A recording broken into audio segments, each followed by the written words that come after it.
Hola, soy David Saidomenech. Bienvenidos a la nit de David Saidomenech. Tengo conmigo a Iván Campos. Bienvenido, Iván. Hola David, he venido a hacerte una pregunta. Pues tú dirás. ¿Qué has visto en Barcelona Comic 2025? Bueno, no he estado tampoco tanto tiempo, porque es que, bueno, en realidad he estado horas, pero, pero las horas pasan volando. He visto muchos stands muy bien colocados y organizados de librerías de Barcelona, de fanzines, de editoriales pequeñas y otras más grandes. He visto mucha gente disfrazada de formas curiosas e impactantes. Y sobre todo yo fui el sábado por la mañana porque, bueno, me llamaban la atención dos actos. En concreto, una mesa redonda que se hacía con la Societat Tolkien barcelonesa, que en el programa de actividades ponía mesa redonda con Sociedad Tolkien y Luis Bermejo. Y claro, esto me dejó un poco torcido, porque Luis Bermejo es un dibujante español que dibujaba mucho para editoriales de fuera, de Inglaterra, a veces de Estados Unidos o de otros, de Francia, de otros rincones, pero que se murió en el año 2015. Entonces yo estaba extrañado y yo pensaba, bueno, a lo mejor será el hijo.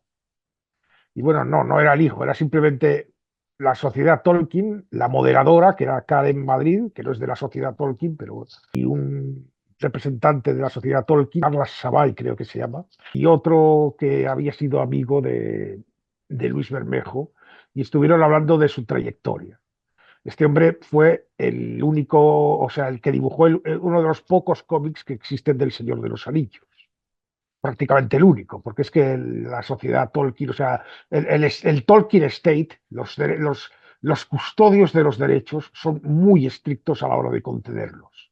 A no ser que lo hagas muy bien, que seas muy bueno, como en el caso del cómic del Hobbit que escribió Chuck Dixon y, bueno, un cómic del Hobbit que se hizo hace años, que este sí está autorizado porque este tiene una gran calidad.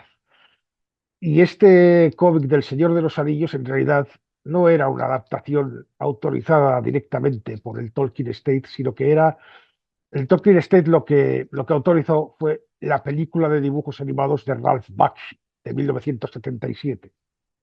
Y esa película tenía derechos de explotación y merchandising, de manera que este cómic era merchandising de esa película.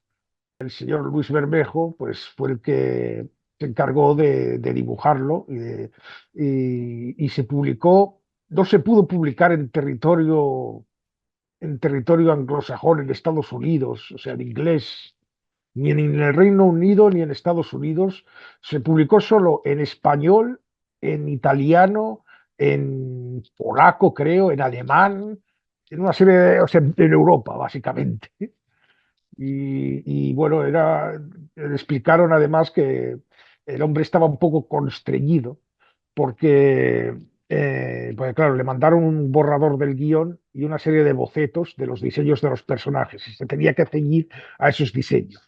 Él ya había leído anteriormente El Señor de los Anillos y, bueno, le gustaba, aunque consideraba que era un poco pesado al principio, porque ya se sabe que Tolkien es muy descriptivo y se tira unas cuantas páginas estableciendo su mundo y tal, pero una vez entras dentro, decía que le resultaba muy interesante, pero estaba constreñido en hacer los diseños que le habían tocado y además había escenas que a él le hubiera gustado dibujar, pero que no podía dibujar porque no estaban en la película, como la escena de la araña, por ejemplo, la famosa escena de ella, la araña.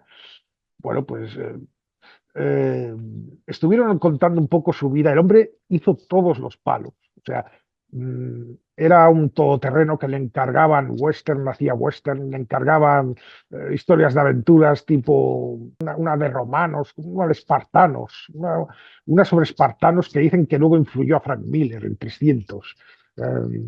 Hizo incluso álbumes de cromos, un álbum de cromos de la vida de los vikingos, que en los años 60 sí estaba bastante de moda, se había puesto un poco de moda, estaban los vikingos del Kirk Douglas.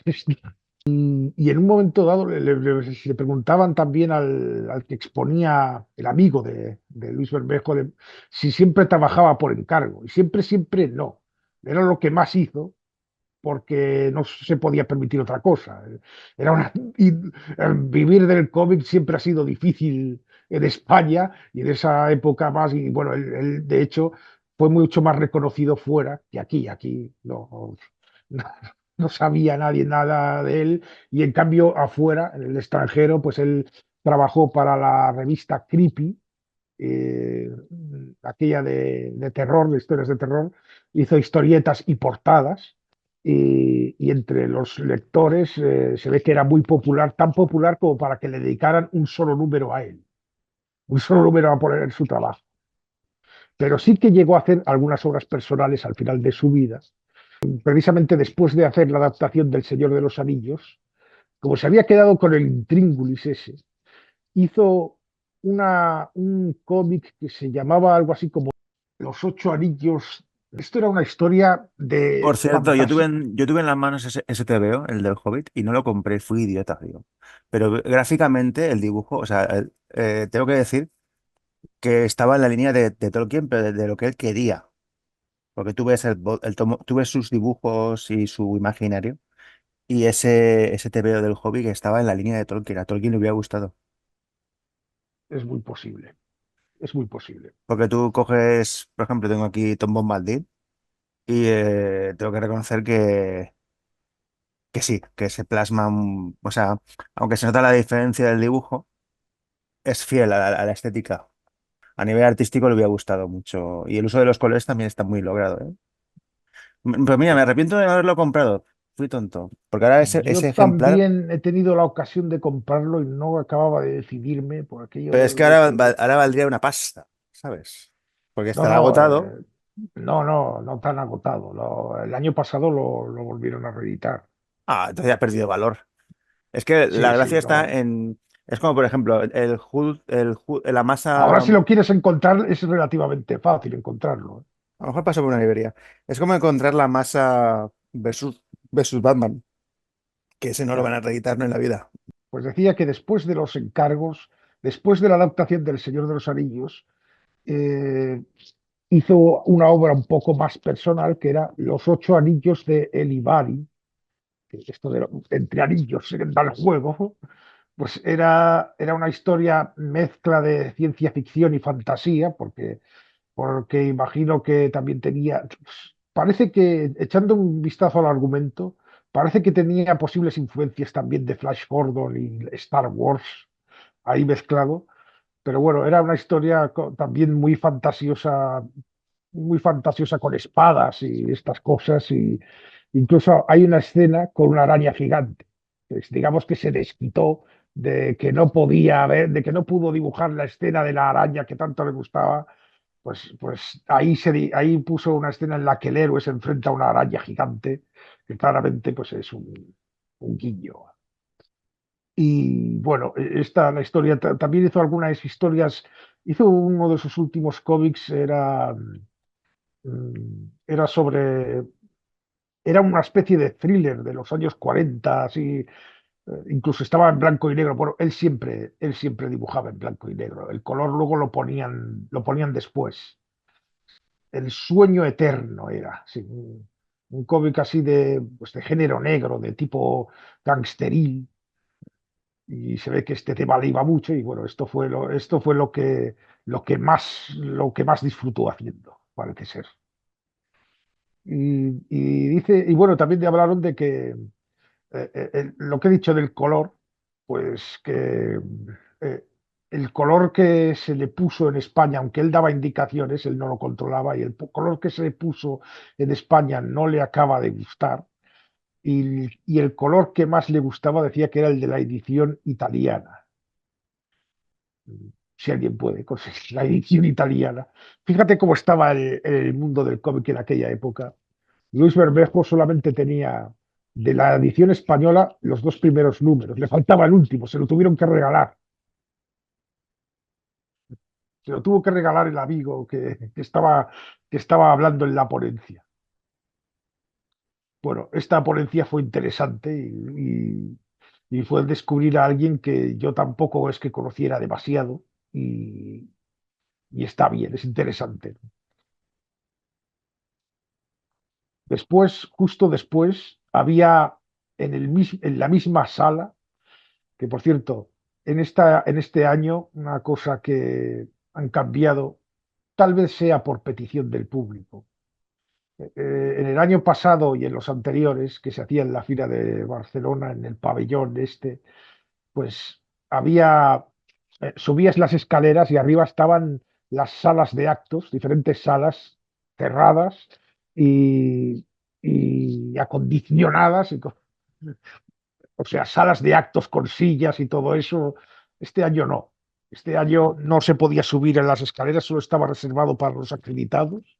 Era todo en la planta de abajo y bueno, pues ahí dentro de, o sea, lo que es la propia sala, no es una sala aparte, sino que son unas sillas y unos bancos que hay junto a un atril, y un escenario y una pantalla gigante y está ahí, no está separado del resto. No sé si es que a lo mejor recibieron críticas de que a la gente le fastidiaba tener que subir escaleras o qué. Yo la verdad prefería un poco lo de antes, pero bueno, mira, no sé. Pero en el mismo escenario se produjo un debate o sea, una presentación de un cómic que era Black Metal. Black Metal, que es un cómic de la editorial Outsider, perdón. El autor, pues, eh, Campamento Krypton, que es un podcast, presentaba Black Metal, Iglesias Quemadas y Tebeos con Magius y Oriol Estrada.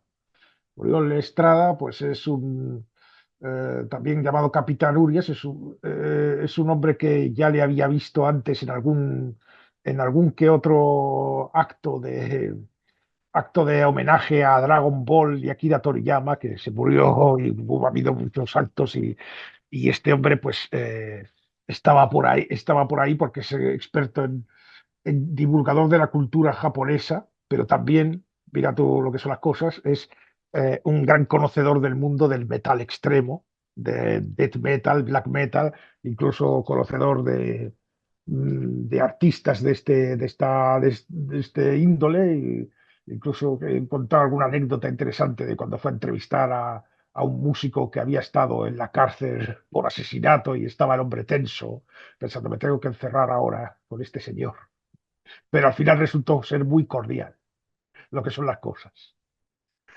Pero el autor del cómic era Magius, un señor que hacía fanzines y que ha hecho este cómic que se llama Black Metal, así, y que trata de ese origen. No sé si sabes tú el origen bueno, el mito fundacional del black metal de Noruega, de principios de los años 90, cuando hubo un movimiento de individuos que realmente se creyeron todo ese asunto del satanismo y quisieron llevarlo a la práctica y llegaron tan lejos como para quemar iglesias y cometer algunos crímenes.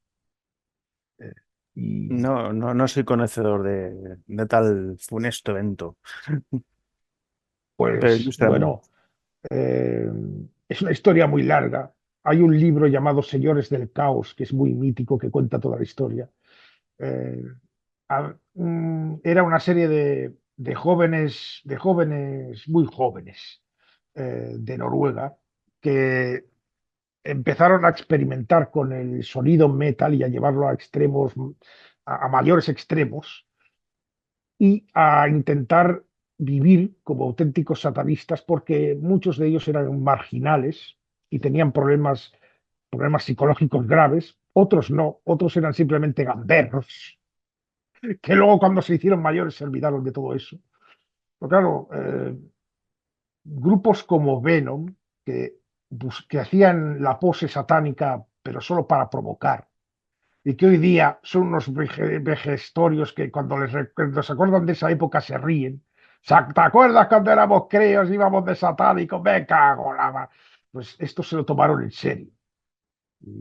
Y hubo, bueno, pues hubo atentados con unos monumentos, por ejemplo, una iglesia de una población noruega, que era uno de los monumentos noruegos, una de las primeras iglesias cristianas construidas en Noruega, pues le metieron una bomba y llegaron incluso a fotografiar luego las ruinas y a ponerlas de portada en un disco del grupo Burzum, que era el grupo insignia de este movimiento, que lo llevaba, bueno, el líder era Varg Vikernes, quien se puso de nombre Count Grishnak, el conde Grishnak.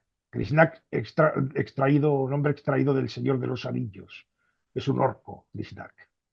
Y de hecho la palabra Burzum está extraída de la famosa lengua negra creada por Tolkien. Eh, este, este Mark Vikernes era un fanático, bueno, él no era satanista en realidad, él era neopagano, pero bueno, utilizaba de alguna forma el satanismo haciendo un sincretismo entre Wotan, Odín y Lucifer, y lo utilizaba como arma arrojadiza contra el cristianismo, que consideraba que el cristianismo había profanado el norte, pues imponiendo la creencia cristiana. Luego, la otra gran figura de este movimiento era un músico llamado Euronymous, que era extremadamente misántropo. Este sí era satanista. Y bueno, estos dos, Bart Vikernes y Euronymous, pues tuvieron un enfrentamiento porque tenían posturas de la vida muy diferentes, no solo el tema del satanismo y el neopaganismo también, que también, sino otras historias que acabaron provocando que Barbie Kernels lo matara. Según él, en defensa propia. A ver, es cierto que fue un momento en el que en una discusión llegaron a las manos y el Euronymous este intentó clavarle un cuchillo, pero Vikernes estaba acompañado de otra persona, otro cantante, otro artista de estos de black metal, y entre los dos lograron reducir a Euronymous, y entonces en ese momento Vikernes dijo, cabrón, querías clavarme este cuchillo, y empezó a coserlo a puñaladas. Eh, Esto es lo que cuentan todas las crónicas del hecho. Y esto fue lo que provocó que en el juicio le declararan culpable y tuviera que estar años en la cárcel. Y él siempre ha dicho que no es así. Y él está cabreado con el libro Lords of Chaos, que es el libro oficial que cuenta toda la historia. Y bueno, este cómic lo que cuenta es toda esa historia, que también hay una película sobre ello, que se llama Señores del Caos también. Eh, pero lo cuenta en clave satírica, en clave humorística, lo cual, bueno, el black metal es un tipo de música un poco radical y durante mucho tiempo ha sido bastante underground, ha sido muy underground de hecho, y una serie de cosas hicieron que se pusiera entre comillas de moda a través de grupos que de alguna forma comercializaban, hacían una versión más comercial del black metal, grupos como Cradle of Filth o Dimmu Borgir, que al principio eran más black metal de este marginal, pero luego se hicieron más famosos y vendieron más discos. Y muchos de los que conocen el black metal de esos primeros grupos noruegos llegaron a él a través de Cradle of Field o estas bandas más comerciales. Entonces, Magius contaba en esa mesa redonda, pues que bueno, que parece ser que sí que ha habido cierto cabreo en la comunidad del black metal porque hay gente que se lo toma muy en serio y no acepta bromas. Bueno, es que esto pasa en muchas formas de fandom. A ver, el youtuber Thorman, que hizo una serie de parodias de tribus urbanas, cuando hizo una parodia de raperos, los raperos fueron de los que más protestaron y de los que más le dijeron de todo, porque se había atrevido a parodiar a los raperos. Pero bueno, los raperos normales, que también los hay, pues se lo tomaron con humor, que es como hay que tomarse estas cosas. Y también hay mucha gente que se ha tomado este álbum con humor, este cómic, vaya, que está dibujado así, estilo caricaturesco, eh, y está hecho, además, no pretende reírse de el black metal, sino con el black metal, porque el autor también es fan del black metal. Eso lo explicaba. Bueno, esta mesa redonda en concreto la tengo grabada en audio y la voy a subir en algún momento, ¿no? En alguna parte. Es interesante, ¿no? Lo que se oye ahí. Será muy interesante verlo y escucharlo. Luego, pues estaba por irme, pero es que resulta que eh, justo a las 4, que era cuando terminaba este acto del black metal, eh, empezaba en otra sección del salón, que era una sesión de preguntas y respuestas con el ilustrador John Howe, uno de los ilustradores más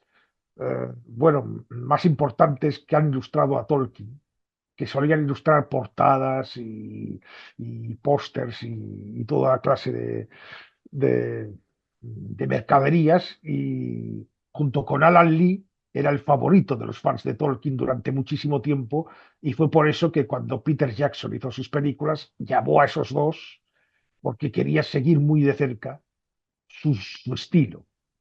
De manera que eh, John Howe es prácticamente, junto con Alan Lee, es el padre de la imagen oficial de la Tierra Media. Eh, pero no sabía si quedarme o no. Al final dije, ¿qué leches? Me quedo. Y me quedé. eh, y bueno, pues fue una gran charla. Eh, John Howe es, bueno, es canadiense, pero, pero tiene un punto como de ironía británica, el hombre. Eh, cuando le preguntaron, porque al principio las que preguntaban eran las moderadoras, luego les dieron el turno de preguntas al público. Eh, Le preguntaron, eh, sabemos que Tolkien tiene fama de descriptivo. Eso es una, eso es una ventaja a la hora de transcribirlo en ilustración, o es más bien un bache, un problema. Entonces, pensativo, Joe Howe dijo, good question. Next question, please. Luego respondió, claro, luego respondió. Eh, bueno, estuvo hablando de... Él era un friki allá cuando era pequeño, que leyó El Señor de los Anillos y se hizo ultrafan y empezó a dibujarlo por todas partes. Y una serie de circunstancias le acabaron llevando a ser ilustrador profesional, y hay un momento en la charla en la que le preguntan sobre los ilustradores españoles, y él explica que, bueno, que le encantaban, que de pequeño, de adolescente, pues él era fan de revistas tipo Metal Hurlant y en esta clase de revistas estaban ilustradores míticos de España como Esteban Maroto o San Julián. Eh, que por cierto, Esteban Maroto estuvo hace unos años en el Cómic Barcelona también, y en ese momento se reunió y se conoció por primera vez con el Roy Thomas, el guionista, con el que ha trabajado muchas veces, pero ya sabes cómo son las cosas en el cómic. El guionista escribe el guión, se lo manda al dibujante y no tienen por qué conocerse. Y nunca se habían conocido en persona. Y ese año se encontraron los dos. Fue emotivo. Decía que le influyeron mucho, que los conoció y que incluso que conocer, eh, habló de algo extraño, como de que de alguna forma te pasan su energía, o como que de alguna forma eh, entiendes lo que, no sé, a ver, no sé reproducirlo. Bueno, y después de esto me fui, subí unas cuantas cosillas que encontré, me encontré brevemente con Cels Puyol cuando acabó la segunda mesa redonda, la del black metal, y que nos hicimos la foto. Y al día siguiente, después de comer, me he ido con calma a ver si encontraba algo interesante. Y bueno, he grabado unas cosillas que luego más tarde subiré a redes, que ya las veréis. He grabado también un vídeo al salir en el que muestro los ejemplares que me he comprado, que no son muchos, que es que siempre, claro, es que lo que me frena de comprarme esto o aquello es que a lo mejor nunca sabes lo que te vas a encontrar. Entonces, alegremente te compras un tomo que vale 40 euros y a lo mejor luego te encuentras tienes dos billetes de 50, te gastas uno de 50 en comprarte un tomo de 40 y luego te encuentras con que en otro stand hay uno que te interesa más, un recopilatorio de toda la época de un personaje que te guste mucho, que vale 70 y te faltan 10 para llegar porque te has gastado 40 en el otro, porque es que está todo muy con unos precios muy abusivos y más que va a subir. Estuve pues eso, mirando, buscando. Uno que quería especialmente era, bueno, este año ya has visto que ha habido un giro espectacular de los acontecimientos con DC Comics, que, bueno, que yo llevaba tiempo ya oyendo rumores, muchos y oíamos rumores de que ay, ECC es la editorial que lo editaba hasta ahora en España. Pues ECC que parece que no se entienden con DC Comics, que no sé qué, no sé cuántos, y finalmente los rumores resultaron ser ciertos, lo cual no es que me extrañe, eso ya se veía un poco venir, pero lo que sí que me sorprendió fue el giro de quién consiguió los derechos para la publicación, que no es otra que Panini Comics, los mismos que editan Marvel. Y no sabía yo si alegrarme o por esto o qué. Pero esto no es nuevo, esto ya pasó en el pasado. Bruguera editó todo. Editó Marvel, editó DC, Pero es que entonces era la España cutre, que solamente tenía una editorial para casi todo. Entonces tenían pase. Pero ahora, claro, no sé. Hombre, Como mínimo, tengo que decir una cosa y sí. ya te dejo hablar. El servicio que ha No, dado no. la editorial que tenía los derechos de DC ha sido muy malo. Como Sí. cliente, ya te digo yo que no han funcionado. Bueno, no eres el único que se ha quejado porque estaban los ánimos caldeados, ¿sí? Estaban los ánimos caldeados con ECC. Y claro, pero claro, de repente no van a ECC a dejar de vender, o sea, tienen muchos tomos ahí, muchas cosas que bueno, que irán desapareciendo. Panini ya ha empezado a publicar. Lo que pasa es que de momento lo que ha empezado a publicar no me llama demasiado, pero creo que van por buen camino. Hombre, Estaré atento. a ver, tiene que haber un periodo de transición. Cuando Norma perdió los derechos de DC, liquidó todas las series en abierto que tenía de DC Sí.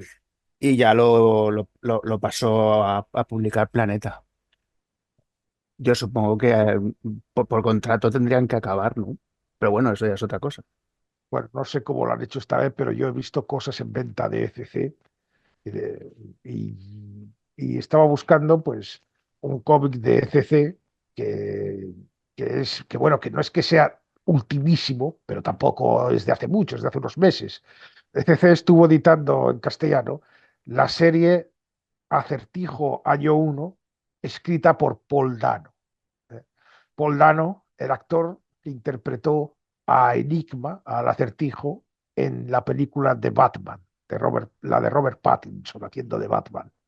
El actor se metió mucho en el personaje porque le dieron mucha libertad creativa y llegó incluso a crearle una biografía a su personaje, la cual convirtió en guión de cómic para una miniserie de 6 números que se editó primero en grapa, un número por número, y luego hace cosa de unos meses salió el tomo recopilatorio con todo el material. y yo era lo que buscaba, el tomo recopilatorio, pero los stands estaban que no tenían término medio, o sea, o ponían cosas muy nuevas, lo ultimísimo de lo ultimísimo, o ponían cosas del año de la catapum. Y esto estaba ahí, estaba es de la biblioteca esta Black Label, que llaman, y bueno, pues no lo he encontrado, no lo he encontrado. Veremos si lo puedo conseguir de otra forma. Bueno, van a ir liquidando esto y poco a poco, además que enseguida estará a precio de saldo, supongo, o espero, no sé. Pero al final, bueno, pues lo que me llevé es otro de ECC. O sea, ECC de momento sigue vendiendo, no sé hasta cuándo.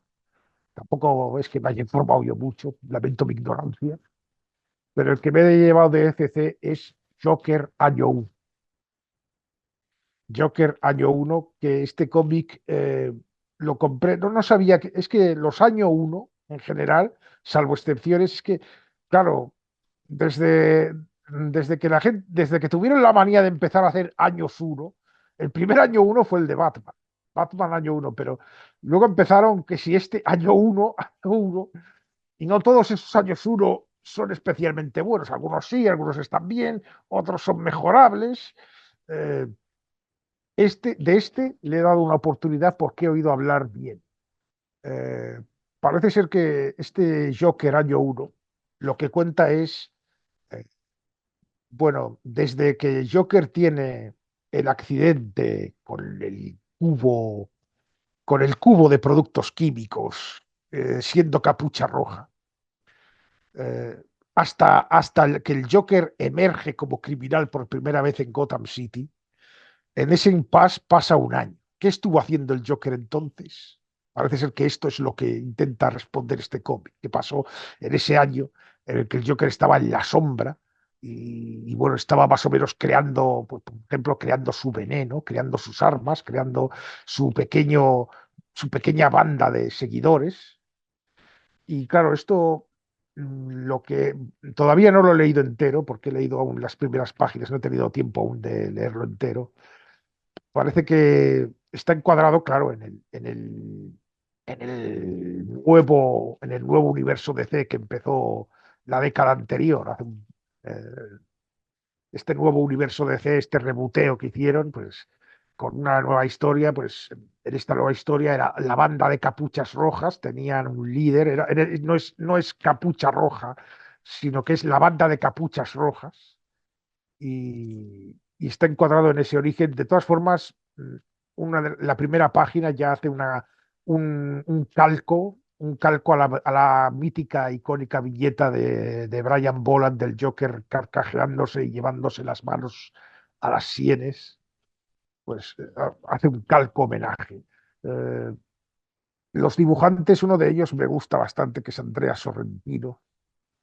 Eh, Aunque oí que hubo cierta polémica porque decían que había usado inteligencia artificial para algunas imágenes. No sé si esto era cierto o es que a lo mejor me confundo y oí mal. En cualquier caso, bueno, es un cómic interesante porque además parece ser que este cómic explica lo que yo esperaba que explicara otro cómic que no explicaba nada. Me estoy refiriendo al mítico Tres Jokers, que, bueno, cuando salió Tres Jokers, yo lo compré y ya sabía que estaba comprando un mal cómic. Había oído algunas críticas malas de él y yo decía, bueno, pues sí, es un mal cómic, pero lo que pasa es que yo tenía curiosidad de ver cómo resolvían la coña esta de los tres Jokers, este cachondeo de que ahora resulta que son tres Jokers. Porque yo quería ver cómo funciona esta paranoia, cómo se organizan los tres Jokers estos. Y resulta que el puto cómic no me cuenta nada. Me cuento la historia mediocre. Lo único que me gustó fue el dibujo de, ¿cómo se llama? Jason Fabok. Y algunas cosas, algunas escenas, pero nada. La mecánica de los tres Jokers no se explica nada y queda todo que te quedas, what the fuck.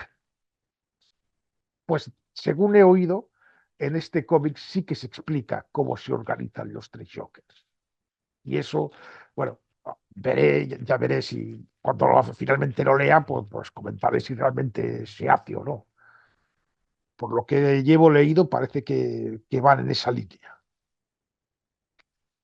Y lo otro que me he comprado son dos libros de la editorial Héroes de Papel, que es una editorial que suele editar libros bastante bien presentados y de precios razonables y de contenido bastante interesante. Eh, Me he comprado concretamente eh, un libro que habla sobre la serie Gárgolas, una serie de animación de la Disney de mediados de los 90, que era como la respuesta de la Disney al Batman de Paul Dini y Bruce Timm. Intentaba ser pues una serie con paleta de tonos, de colores oscuros y con un aire un poco más serio y maduro dentro de lo que cabe. Era una serie muy interesante, muy bien hecha, que bueno, marcó a mucha gente. Se emitió en España, recuerdo, en Canal Plus al principio, luego en Televisión Española, En la en el 2, programa ¿eh? en la 2, en la hora de En la comer. 2, sí, lo presentaba Leticia Sabater. Este libro cuenta, pues eso, el universo de Gárgolas, cómo fue creada la serie y una guía de episodios y una profundización en la mitología de la serie, que era una mitología interesante porque es que el creador de la serie, que era alguien que ya tenía experiencia en animación con Disney, había estado en la serie Pato Aventuras, por ejemplo, y otras series de la Disney, pues quiso meter todo lo que fuera folclore popular. Entonces, en la serie aparecen cosas como el rey Arturo, aparecía el monstruo del lago Ness, creo recordar, aparecía Avalon. ah, eh, Oberon y Titania, los sí, personajes sí, sí. de... Sí, aparecían también a personajes de mitología nórdica o de mitología... Aparecía, Odín sí, también salía. aparecía Cúchulainn, un héroe celta, y Michael Weisman ha afirmado varias veces que si hubiera durado más la serie, habría metido muchas más cosas. Le han preguntado alguna vez si habría metido al conde Drácula. Él dice que simplemente si hubiera durado más, lo hubiera metido todo. La Atlántida, todo, todo.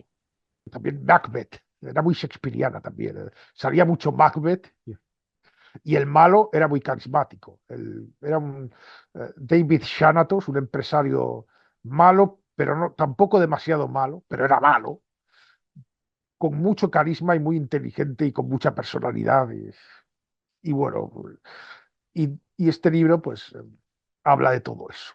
El último libro que compré, que fue también de la editorial Héroes de Papel, se titula La leyenda del rey mono, el Oh, origen de Dragon Ball. Viaje a Occidente. Wing Chun Exacto. Lu. Bueno, Qué gran libro. Y me acuerdo que había una serie que era la Supermona Chita, Monkeys, que era Viaje a Occidente. Porque Son Goku es un remake en su primera etapa del Rey Mono. De hecho, tiene todos los elementos: el Noble Kingdom, el bastón, el bastón que se larga, la calabaza también aparece, también en Dragon Ball, que dices el nombre de alguien y lo metes dentro de la calabaza. Bueno, la corona no, la corona que lo mantenía aquí, en prisión no. Pero que Toriyama hizo una versión libre del Rey Mono y luego sí, adaptó Superman. este libro, bueno, libros de Dragon Ball hay ciento y la madre, yo también tengo alguno que otro. Este en concreto, pues trata bueno, del trasfondo mitológico que hay tras Dragon Ball. Hay Oh, varios libros de esta editorial que hacen eso, ¿eh? También hicieron uno titulado La tragedia del fantasma de Esparta, que habla sobre el trasfondo mitológico de God of War. ujú, sí. Y hay uno que se llama El Olimpo de Saint Seiya. Esto lo que he comprado. He tenido alguna aventurilla breve más en el Cómic Barcelona. Bueno, ¿te lo has pasado bien? Sí, Pues nada, pues, y solo son 2 días. sí, bueno, empezó el viernes. Pero lo que pasa es que el viernes no fui, y luego pues sábado y domingo. Nunca sabes a quién te puedes encontrar. ¿Y viste algún autor así catalán conocido, aparte que esté en activo? ¿O No, las editoriales ya no traen no a me nadie? fijé tampoco, no me fijé. No soy demasiado mitómano con los autores, salvo excepciones, claro.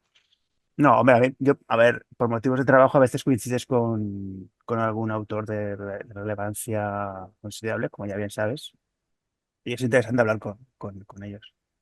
Para acabar, te dejamos que despidas el programa. Es la hora de las tortas.